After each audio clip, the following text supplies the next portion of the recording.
last year I made a giant water slide for my daughter that was 20 foot wide by 90 foot long. And for her party, I wanted to make a gluten-free cake that we could all eat. And I finally figured it out. So I'm going to share that recipe with you. What makes it magical? Almond flour. Almond flour has become my best friend in the gluten-free world because you get great texture, moistness, flavor, happiness, all the good stuff. So I'm going to show you how to make my favorite gluten-free cake. You can make it in 8-inch, 9-inch pan, cupcakes, bundt cake, whatever you want. That's what we're going to do. So we're going to start out with a bowl, and the best part about this is that all of the rules of standard cake making do not apply. You don't need to cream the butter with the sugar and do all these different things. You can just put it all in the bowl and mix it. So I'm going to start out with 4 eggs. This is more than you would put in a regular cake batter, but I need structure. What's your fat for this? Is it butter? Oil. Oil, okay. So I'm going to do a half a cup of oil, and then a half cup soy milk, and that is the only wet. Now for oil, I used avocado oil, but you can use what you wish. Oil in a cake batter is better than butter in general for moistness anyway, because butter makes things crisp, but it doesn't add to the moistness. And then this, I'm dialing the sugar down. I'm putting in a cup and a half of sugar, because I don't want an extremely sweet cake. So I'm going to add icing anyway. And then I'm going to do... How much sugar was that? That was a cup and a half. Okay. And I'm going to add 1.5 cups of almond flour. And I'm going to do 3/4 cup of sorghum. This can be just all white rice if you wanted to. I'm just adding some more flavor by using these others. We have 3/4 cup of sorghum and then 3/4 cup of brown rice. And then I'm going to do 4 tablespoons of baking powder. That's a lot. I know, but we need it. It's like a biscuit recipe. Yeah, and I'm doing the aluminum free. The Rumford is my favorite for that. I'm going to do 1 teaspoon of salt. Kosher, doesn't matter? Doesn't matter, it's going to melt. And then 2 teaspoons of xanthan gum. That's a lot too. I know. The xanthan gum holds it together? Xanthan gum is the glue of it, and then the eggs are going to help with texture too. So yeah, and you'll notice this too, that I have 3 cups of flour in here at this point, and then 1 cup of liquid. Okay. So that's what makes a cake batter, is the 3 to 1. If this was a pancake batter, I would have the same amount of liquid. I would put 3 cups of liquid.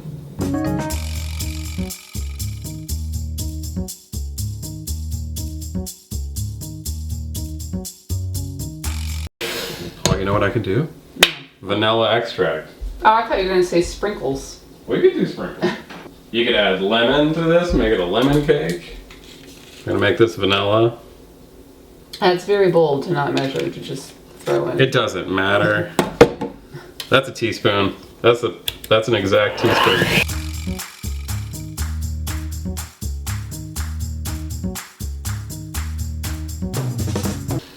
There we go. That's it? That's it. You don't have to mix it as much as you would a regular cake to make it like airy and fluff up and... All the baking powder and all that will take care of it. This is the kind of the stiffness that you want in it too, where it's definitely stuck. So I'm gonna let this sit for 20 minutes. Because Gluten-free stuff has to be hydrated before you bake it. You have, no matter what biscuit, pancake, cake, whatever you're cooking or baking, you need to let the batter sit for 20 minutes before you do anything else to it. At that point, I'm going to adjust. Like if this is super stiff at that point, I'm going to add a little bit more soy milk to it. Or if it can, you want it to be able to just flow, like be able to just pour into the pan. Pour into the pan, and that's it. Because it's going to look like a regular, you know, cake batter at that point. So this I already know is a little stiff. Yeah, it's thick. And so that's going to be the difference with like what I was using with the sorghum and the brown rice flour. So, but we'll look back in 20 minutes. It is fully hydrated, and that is a touch stiff. So I'm going to add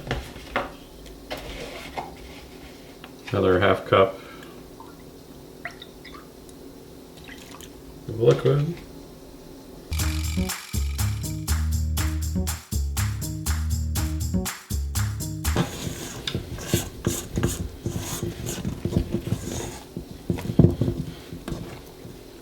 It's just holding together. Okay. So it's still, I think it's still a little denser than a regular cake mix.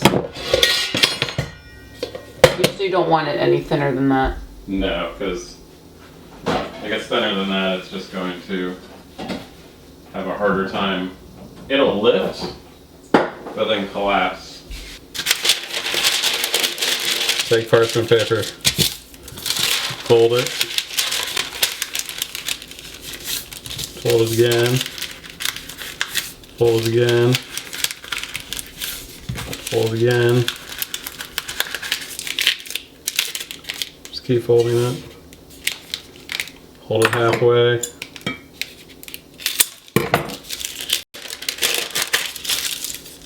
There we go.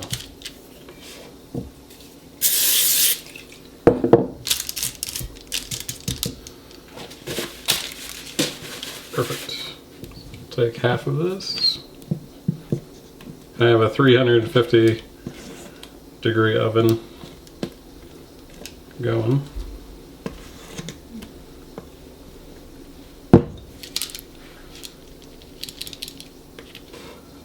It's not going to settle as easy. It reminds me a lot of cornbread. It doesn't need to be perfect, but you know, that's a good. So that's with parchment, this one's without parchment. Yep.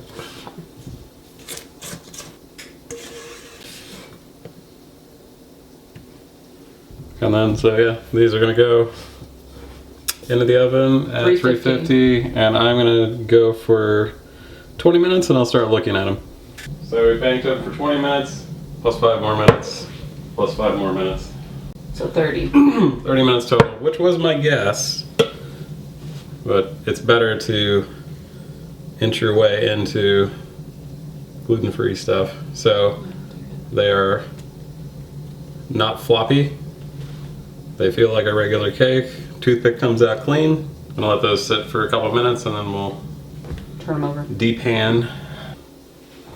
Which one's parch? You don't know? I can't tell. Okay, well we'll find out when you flip it. Both kind of pulled apart from the side of the pan. You don't have to run a knife. Okay. Oh, no parchment paper. No parchment on that one. That's surprising. Oh, that's my endorsement for, so Wilton, these are Wilton pans. Wilton has a couple different levels. These are like their more professional I like that one. ones. They're sturdier. So this is just a flop out. Yeah, I mean, but you didn't even really need the parchment paper. No. But better browning. Yeah.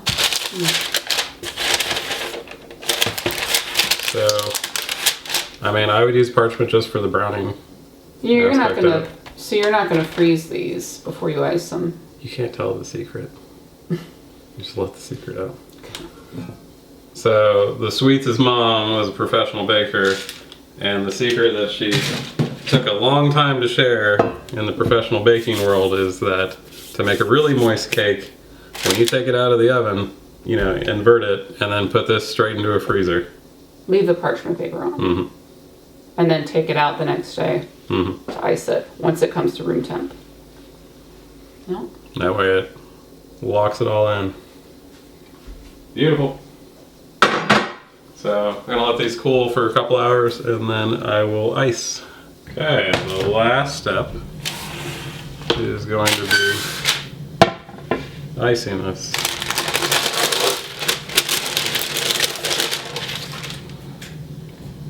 Put one side down.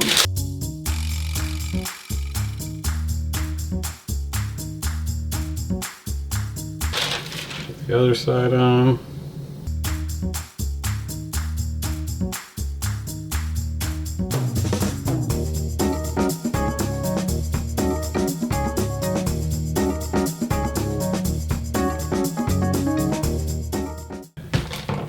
Last step, big man. Let's serve this up. It's too big. And then I will do, you don't get this size, but we have to portion this. I'll do 3 slices, so we'll have 12. Ah. What do you think? Like that? Mhm. All right, I like it, art director. So, let's get you a good piece here. Okay, you let me know what you think. And the pecans and flavor. Mm-hmm. It's very moist. That's very nice. I think some people might not like the coconut icing. Maybe But I we could really- change it. I really like it. You could ice it with just regular icing. Mhm. Mm-hmm. But it's delicious. True. Can I help you? Yeah, you can finish it. There you go. All right. Thank you, everybody. Thank you, everybody, if you're gonna subscribe. You tell everybody to subscribe? Definitely, who's watching this show. Yeah, you definitely got to subscribe if you're watching. So, the BG and his little assistant, the bacon stealer, and his entire mouth is full of cake right now. Oh, look at that smile. Love you, big guy. All right, it's the BG, keeping it square. I'll see you next month. Thanks for watching today. We love having you and sharing all our tips and tricks. Subscribe to us, check out our website for downloadable recipes, and we'll see you next time on Our Final Freezer. So what do you think? It looks delicious. Looks beautiful? All right. You want to be the taste tester? Yeah. Okay. Last step, big man. You think that's too small? I'm not a giant. Is it time to taste test? We need more interest in it. What's going to make this more interesting? Can I help you? Yeah, you can finish it. There you go.